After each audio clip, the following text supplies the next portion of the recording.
जितने भी लोग ये मेरी वीडियो देख रहे हैं, उन तमाम लोगों को मेरी तरफ से खुशामदीद। और मैं उम्मीद करता हूँ कि आप लोग मेरी वीडियोस को पसंद भी करते होंगे, तो प्लीज़ इसे लाइक कीजिएगा। आने वाली वीडियोस को देखने के लिए इस चैनल को सब्सक्राइब कीजिए और नोटिफिकेशन बेल को ज़रूर दबाइए। अब चलते हैं कहानी की तरफ। काला जादूगर। राजस्थान के एक वीरान गांव के किनारे एक बोसीदा कच्चा मकान था, जिसमें एक बूढ़ा शख्स रहता था। लोग इसे कीशू बाबा कहते थे। कच्चे के नजदीक वो हकीम था जो जड़ी बूटियों से इलाज करता था, मगर ज्यादातर लोग इसे काला जादू जानने वाला समझते थे। इसका मकान कांटों वाले दरख्तों से घिरा हुआ था। दरख्त कभी हरे ना होते, ना उन पर कोई फूल आता। गांव वाले सूरज ढलने के बाद इस तरफ जाना पसंद ना करते, क्योंकि रात को वहां से सरगोशियों जैसी आवाजें और कभी ढोल की मध्यम थाप सुनाई देती। बूढ़े के बारे में कहा जाता था कि वो काला जादू जानता है। अगर चाहे तो बुखार उतार दे और अगर चाहे तो पूरे खानदान को बद्दुआ दे दे। इसके दुश्मनों के मवेशी अक्सर बिला वजह मर जाते। बाज बच्चे दावा करते कि जब वो बाबा को देखते हैं तो उसके पीछे एक औरत का साया खड़ा होता है, हालांकि वो अकेला रहता है। 1997 में एक 12 साल लड़का अर्जुन खेलते खेलते बाबा के मकान के करीब गया और फिर कभी वापस ना आया। पूरे गांव ने दिन रात ढूंढा, मगर वो गायब हो गया। जब लोगों ने कीशू बाबा से पूछा तो वो चिल्लम पीते हुए बोला, बच्चा महफूज है, मगर इसका रास्ता अब तुम्हारा नहीं रहा। इस एक जुमले ने गांव में खौफ की लहर दौड़ा दी। कुछ ही दिनों में गांव में अजीबोगरीब बातें होने लगी। औरतें कहती कि रात को जागने पर दीवारों पर कीचड़ के हाथों के निशान बने मिलते, हालांकि दरवाजे अंदर से बंद होते। कुत्ते शुमाली खेतों में जाने से इनकार कर देते और हवा में भौंकते। किसानों का कहना था कि आधी रात को रेगिस्तान से ढोल की आवाजें आती हैं। एक आदमी ने नशे में कहा कि बाबा ने उसकी जमीन को जादू से बर्बाद कर दिया। उसने रात को बाबा की झोपड़ी में घुसने की कोशिश की। सुबह उसकी लाश तालाब के किनारे मिली, आंखें खुली की खुली, होंठ नीले और जुबान बिल्कुल काली। इस वाकये के बाद कोई भी बाबा के खिलाफ बोलने की हिम्मत न कर सकता।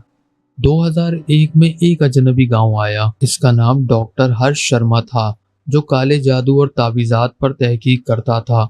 इसने बाबा की शोहरत सुनी थी और हकीकत जानना चाहता था। लोगों के मना करने के बावजूद वो बाबा की झोपड़ी में गया। कुछ दिन बाद जब वापस आया तो लरज रहा था। इसने पुजारी को बताया, मैंने अंदर मिट्टी के दर्जनों गुड्डे लटके देखे, सब धागे में लिपटे हुए और इन पर कांटे चुभे हुए थे। कमरे के बीच में एक बड़ा लकड़ी का संदूक था। जब बाबा ने खोला, एक ताजा कटा हुआ इंसानी हाथ देखा और वो अब भी हिल रहा था, जैसे उसमें कोई जान हो। बाबा हंसा और कहा, काला जादू सिर्फ मंत्र नहीं होता, ये सौदे होते हैं। खून दो ताकत मिलती है, जादू दो इख्तियार मिलता है। मैंने बहुत कुछ दिया है, इसलिए बहुत कुछ पाया है। 2003 में कहत पड़ गया, जमीन खुश्क हो गई, मवेशी मरने लगे, लोग भूखे रह गए। मजबूर होकर गांव वाले बाबा के पास गए।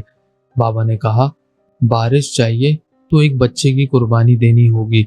सबने इनकार किया, लेकिन उसी रात अचानक मूसलाधार बारिश शुरू हो गई और साथ ही एक बच्ची मीरा लापता हो गई। इसके वालिदैन चीखते रह गए, मगर कुछ ना कर सके। रात को कांटों वाले दरख्तों से बच्ची के रोने की आवाजें आईं। लोग मछली लेकर गए तो दरख्त खून से तर थे और फिजा में घुंघरू बजने की आवाज गूंज रही थी। बारिश रुकने का नाम न लेती। कहत खत्म हुआ, मगर सैलाब ने खेत और मकानात बहा दिए। चारों तरफ बीमारी फैल गई। गांव वाले को समझ आया कि बाबा ने मदद नहीं की, उन्हें तबाही के हवाले कर दिया। 2005 में बाबा की झोपड़ी अचानक आग पकड़ गई। लोग दूर से देखते रहे। आग से उठता काला धुआं मुड़कर इंसानों के चेहरों जैसी शक्लें बना रहा था, जो चिल्ला रहे थे। झोपड़ी राख हो गई, मगर बाबा कहीं ना मिला। कुछ लोगों ने दावा किया कि इसने आग के शोलों में खुद को झोंक दिया और मुस्कुराता हुआ अंदर चला गया। कुछ ने कहा कि इसकी आवाज हवा में गूंजी, ये जमीन अब मेरी है, तुम कभी आजाद ना होगे। आज भी उस जगह कुछ भी नहीं उगता। लोग वहां घर नहीं बनाते, फिर जो रात वहां गुजारने आते हैं वो बच्चों के रोने की आवाजें सुनते हैं और एक बूढ़े का साया देखते हैं। जिसकी आंखें जर्द होती हैं। लोग कहते हैं कि कीशु बाबा अब भी सहरा में घूमता है और रूहें जमा करता है। अगर रात को घुंघरू की आवाज सुनो तो कभी इसके पीछे मत जाना।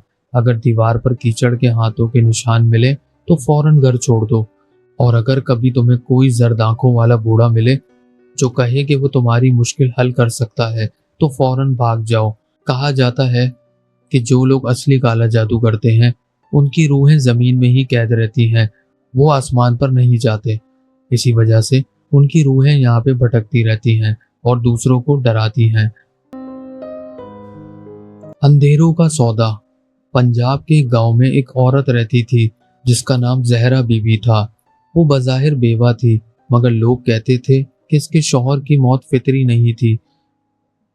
किसी को पता ना था कि वो कब मरा और कहाँ दफन हुआ। जहरा बीबी दिन को आम औरत लगती, मगर रात को उसके घर से जलती हुई लोबान की खुशबू आती और काली मुर्गी की चीख सुनाई देती। गांव वाले इसके घर के करीब जाने से डरते थे। कुछ कहते थे कि वो जिन्नात के साथ सौदा करती है, कुछ कहते थे कि उसने इंसानी जानों के बदले ताकत हासिल की है। एक रात एक किसान ने दावा किया कि उसने जहरा के घर के पीछे आग जलती देखी। इसने झांका तो जहरा सफेद कपड़ों में खड़ी थी और इसके सामने एक छोटा बच्चा जमीन पर बंधा हुआ तड़प रहा था। जहरा बीवी बार बार एक ही मंत्र दोहरा रही थी, खून के बदले साया, साये के बदले ताकत। किसान खौफ के मारे बेहोश हो गया। सुबह उसने गांव के लोगों को बताया, मगर जब सब वहां गए तो जमीन बिल्कुल साफ थी, न खून का निशान न बच्चा। इस वाकये के बाद गांव में अजीब अमवाज शुरू हो गई। एक दिन एक लड़की कुएं के पास गई और चीखती हुई गिर पड़ी। जब निकाला गया तो उसके जिस्म पर लंबे नाखूनों की खरोच थी। एक जवान चरवाहा मवेशी चरा रहा था कि अचानक वो मर गया। इसके जिस्म पर कोई जख्म नहीं था, चेहरे पर ऐसा खौफ था जैसे इसने खुद मौत को सामने से देखा हो। गांव वाले समझ गए ये सब जहरा बीबी का किया धरा है, लेकिन कोई इसके दरवाजे के करीब जाने की हिम्मत नहीं करता था। आखिरकार गांव के इमाम ने फैसला किया वो जहरा के घर जाकर कुरान पढ़ेगा। चंद बहादुर आदमियों के साथ वो उसके घर गया।